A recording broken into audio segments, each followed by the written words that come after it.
এক্সেলেন্টো, এই তো এতক্ষণে পুরুষকার জাগ্রত হয়েছে।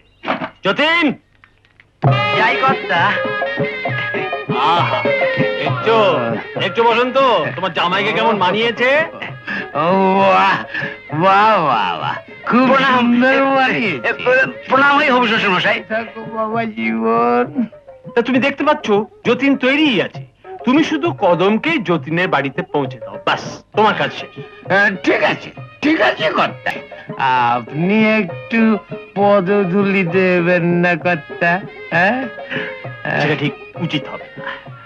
আসো না, ঘনা ঝামেলা করতে পারে, তাই এই বিয়ে ব্যাপারটা কাউকে বলো না।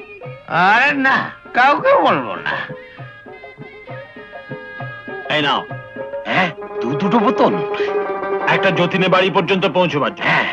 আর একটা বিয়ে পর্যন্ত পুরুষকার জাগ্রত রাখবার জন্য।